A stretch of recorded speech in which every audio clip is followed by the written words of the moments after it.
Hello, everybody. I'm Marcus Eikenberry, also known as Markee Dragon in the games. How'd you like that? Mixing it up a little bit. So, this is the show, Publisher versus Player, and we are talking about Ultimate RPG from Lord British, also known as Richard Garriott in real life. He is famous because he was the creator of Ultima Online and the whole Ultima series. And there's so many groundbreaking things about the Ultima series and then Ultima Online that is really too much to list. I could do a whole show just on that.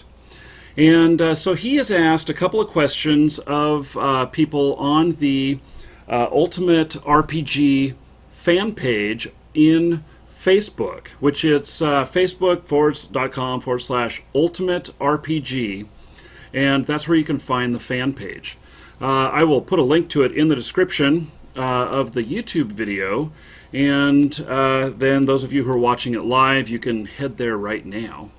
So, basically, the thing that I want to add on this is about player housing. And so let me tell y'all that I played Ultima Online starting in 1997. And Ultima Online, right from the start, had player housing. And maybe you guys don't know this, but World of Warcraft was originally supposed to have player housing. And they said that it would come out in the first major update. And then it never happened. And one of the beautiful things in Ultima Online about player housing was it was ownership. It was community. It allowed you to basically get to know your neighbors. Your neighbors could get to know you. You could show off your personality through your house. You could show off your wealth through your house. Or you could just do things in safety in your house. You'd lock the front door. Nobody could get in. And so, there was some instances where people could get in, but that's a whole other story. So,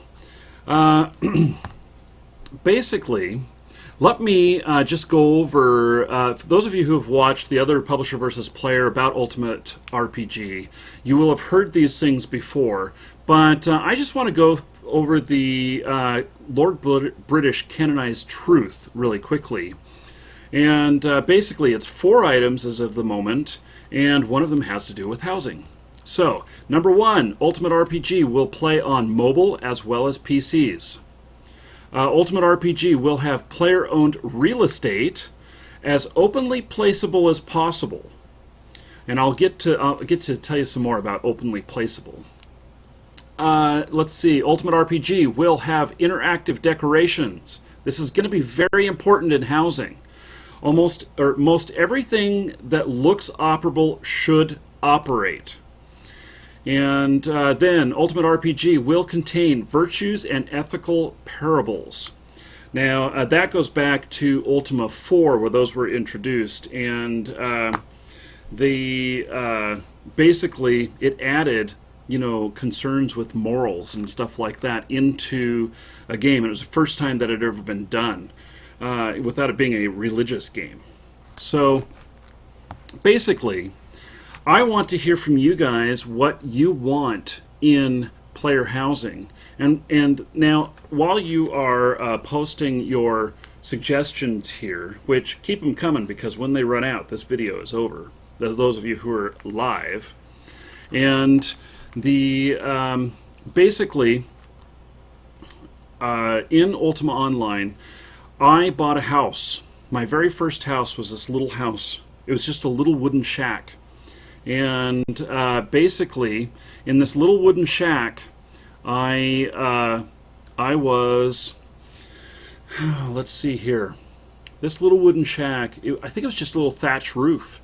And I had a little house that was just outside of Britain. You'd go out of Britain, you'd go to the west, and then you go to the south, and I was right at the first intersection down there.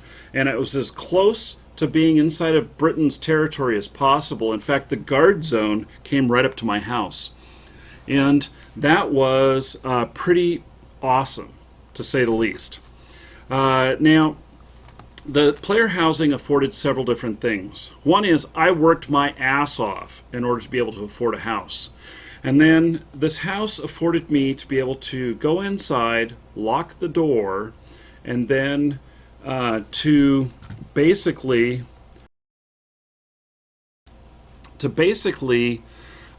carry about my business of crafting or sorting items, going through loot, stuff like that.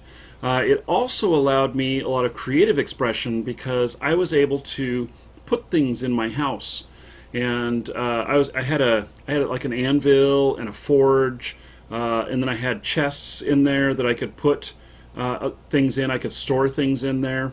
Now there was risk to the housing as well, because the housing, the risk to it was that you had a key, and that key was stealable. People could steal that key, and basically, if someone stole your key, they had access to your house. Now there was some methods that you used to deal with that, like you always put a rune to your house in basically into your you put the rune to your house in your bank box, and you recalled from there. That way, when you had your key on you, nobody knew exactly whose house it went to if you got killed with the key on you. And because if you had a key and a rune, they would immediately take your runes and they would start recalling to those runes. And then someone would rob your house. And I can tell you that my house did get robbed a few times, and it was disastrous each time. I really like the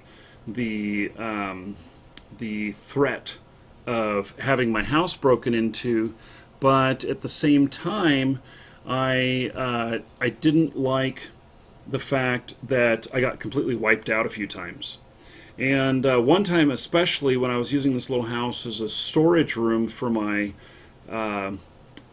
merchant center for my vendors, I had somebody kill me right at the door, and then they stole my key, and then they went inside my house and they opened up a gate, and a flood of people came in. They were actually ready to do this, and they all worked together, and they basically all flooded in and carried as much as they could back through the gate.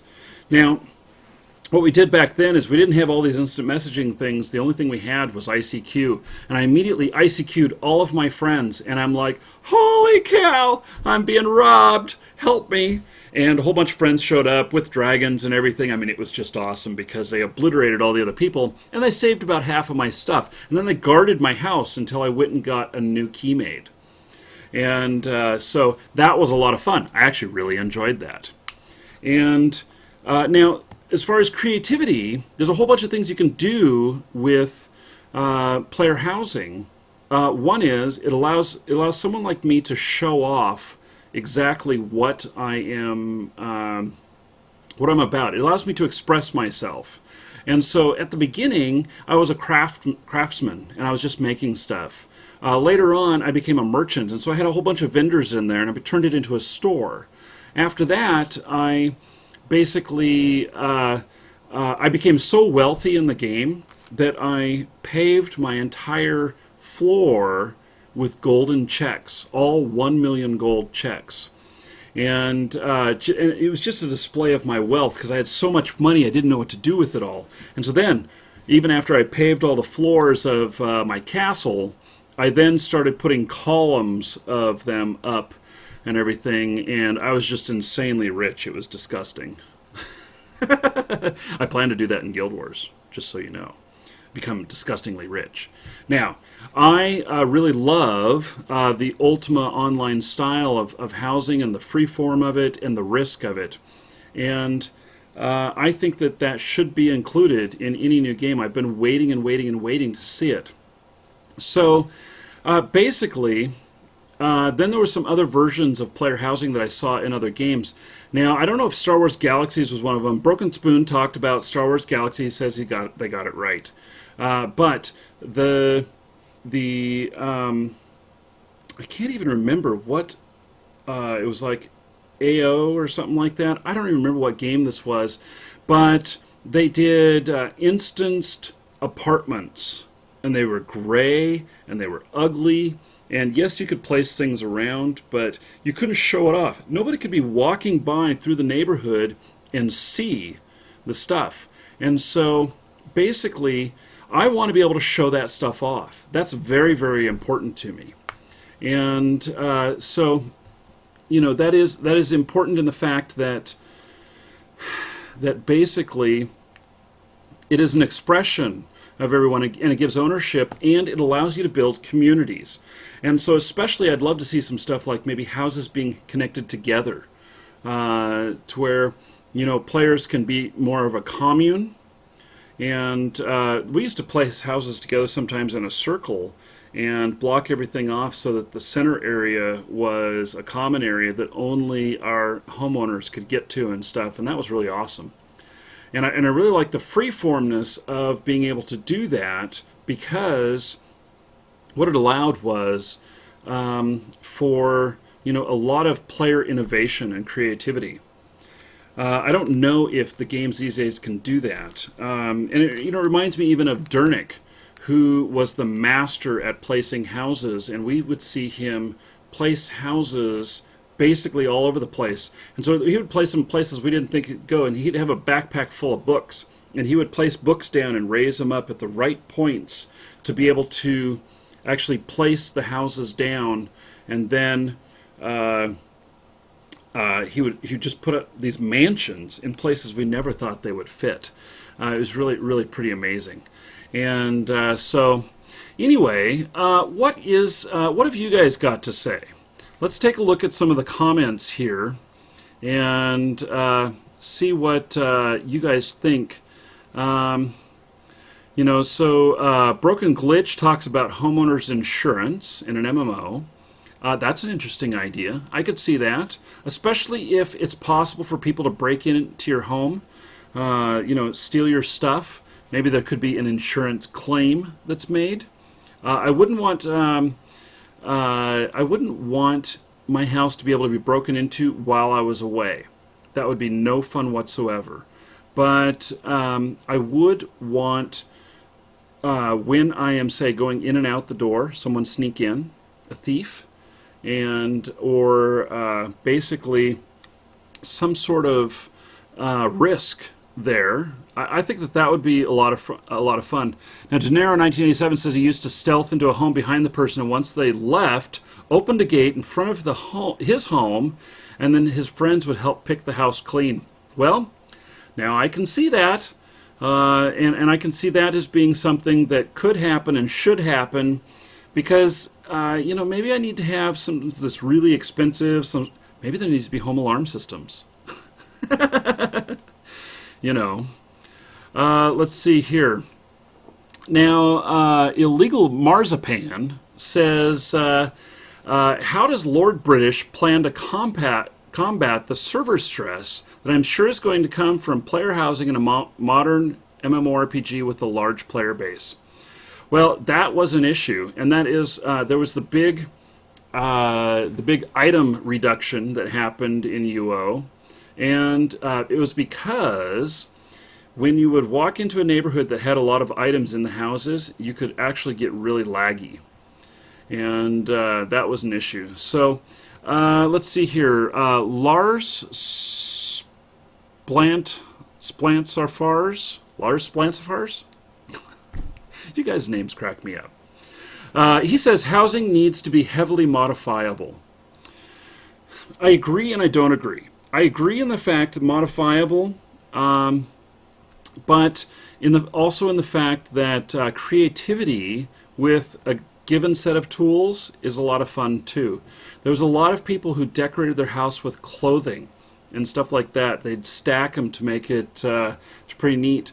And one of the ways that could be combated with the heavy server load is that maybe you could put items together like that, where you take all the items, you stack them all up and whatnot, and then you use some sort of binding skill or something like that to make it into one piece. I don't know how to programmatically do that, but like the fish tank example, that we talked about a couple of videos ago, basically, they used all these cloth to make the fish tank, and then they'd go catch fish, and they'd put them in there, and they'd place rocks around, and they made it look like it was a fish tank, and it was really awesome. But it was made up of like 250 or 300 pieces. And what if they could bind all that together? Then that could help with that. Stubbs says EQ2 had awesome housing, but as Anarchy Online, that was the one that really didn't work out well on the housing. Now EQ2, I did not play that, and Craziness says that Tibia has houses. I have not tried Tibia to know what it is like. And let's see here. Bunch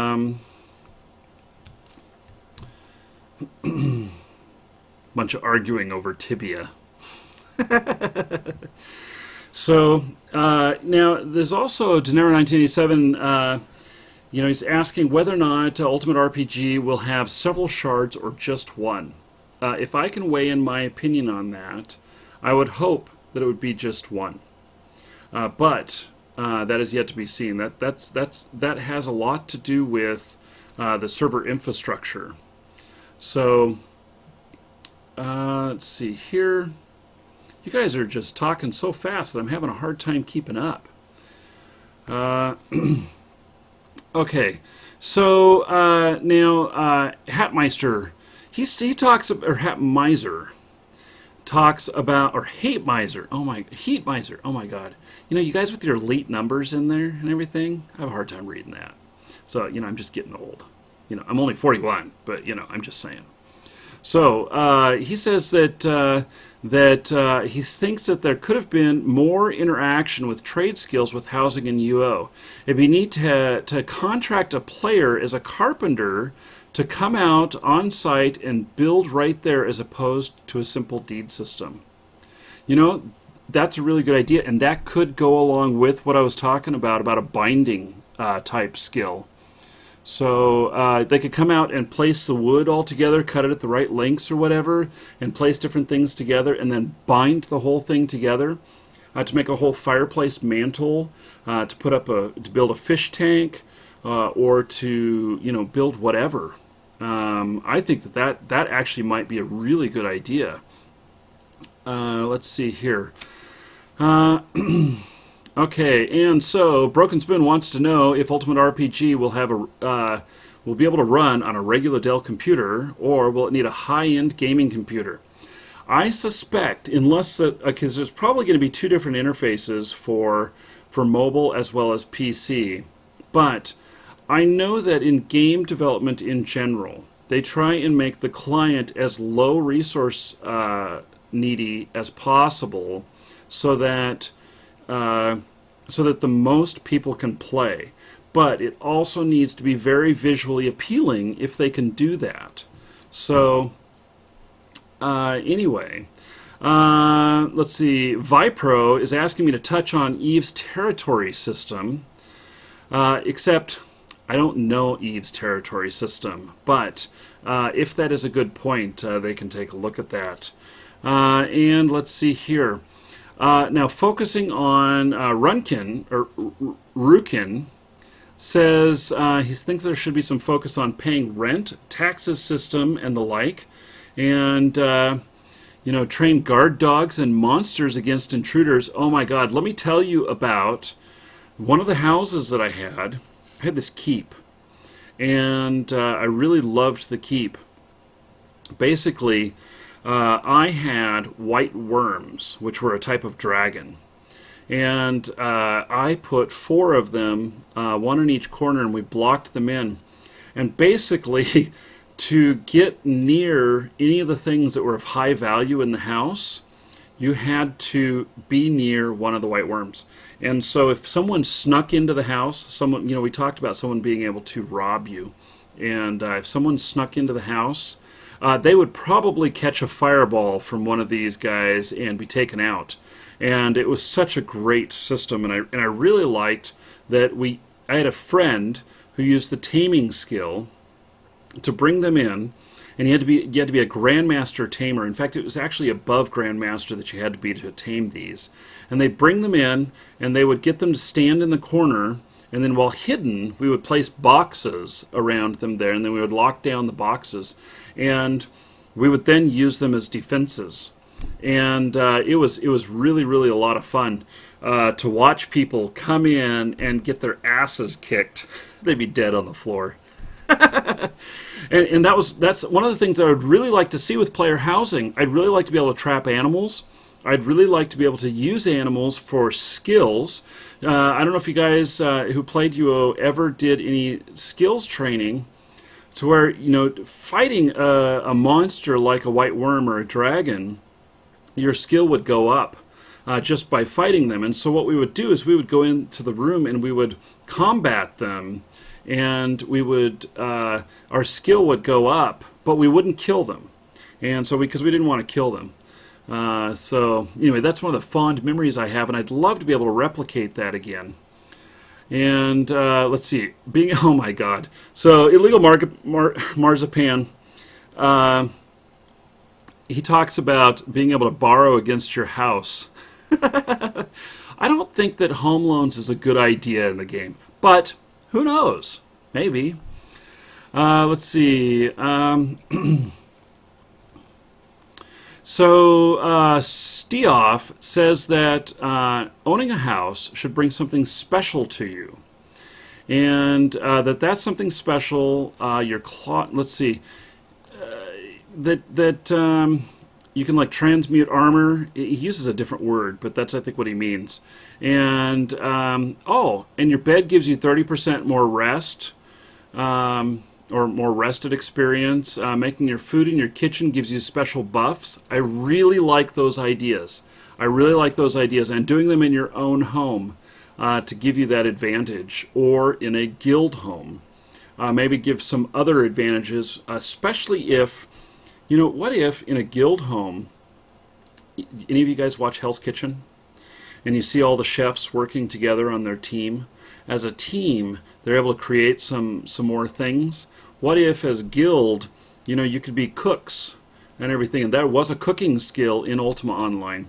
And let's say that you get 2 cooks together and a few other recipes are available. Get 3 cooks together, some more recipes. Maybe as many as like 10 or 15 cooks together, that if you're all high enough skill that you can make, you can make very special foods that give buffs and everything. That would be a lot of fun. Let's see here. Okay. Fallen 40,000 says, well, in my opinion, these dragons should be able to burn your house down, to be fair. Well, you know what? So maybe you should only put them in rooms that are, like castle stones and everything. I think that's a very good idea.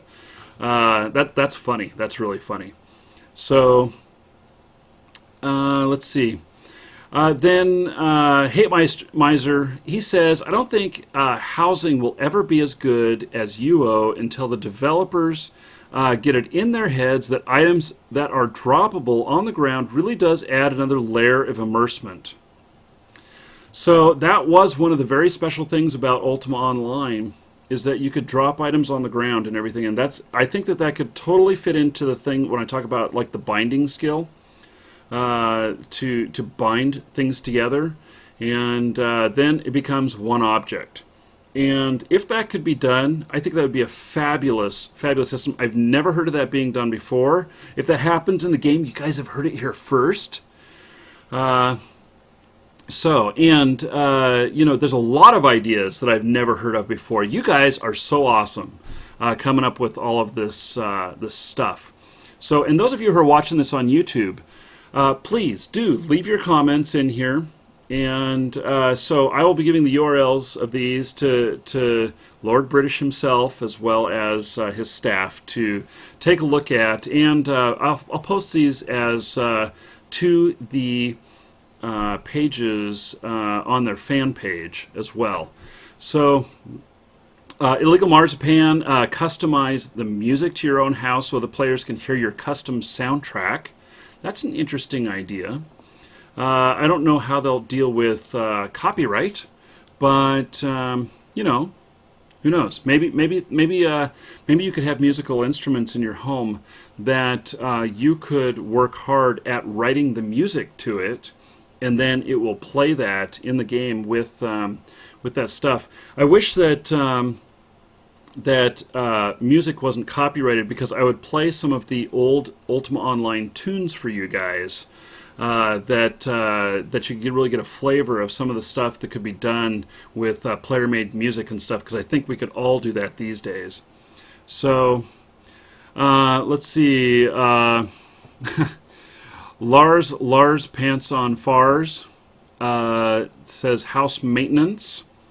And a tradesman could easily fix up the house with the right materials. Well, that's a good idea, that you'd actually have to hire somebody to come around and fix it up.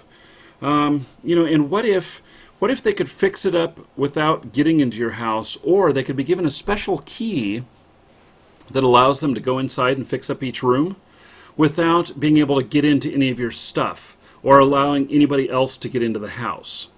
Kind of like, some of you may have a housekeeper and they may have a key, and you would allow the housekeeper to come in and clean the house and not have to necessarily be there. I think that's a good idea. And let's see here. I think that Markee Fortress coming soon. Okay, so basically, I think that you guys have had a lot of really good suggestions, and I really like the brainstorming that we've done tonight. And in fact, maybe in some future videos, we can actually go through, I'll figure out how we can go through a brainstorming session together. Because, believe it or not, I've talked about the no-brainer before, this tool that I have here. And there's also, they have some really great tools for really fast and massive brainstorming sessions. And I'll see if I can apply it to this format, because I think that would be really cool for all of us to work together like we're doing now. But what if we could make 10 times the suggestions? So anyway, I thank you all. Please subscribe to both the Twitch channel, which is in the YouTube description, and to my YouTube channel. For those of you who are watching this live who are not already subscribers, or if you are watching this and you have not subscribed currently to my YouTube channel, please do. And so I think that is it for tonight. And those of you who are subscribed to the YouTube channel, let's see. I will exit with giving you just a glimpse of the two swords. It's a really funny thing that Fear made up for me. The two swords, and basically showing you what these are that you're going to win for being a subscriber, and then we will be out of here. So thank you everyone for attending, and this is the end of the live broadcast as well. I will catch you all later.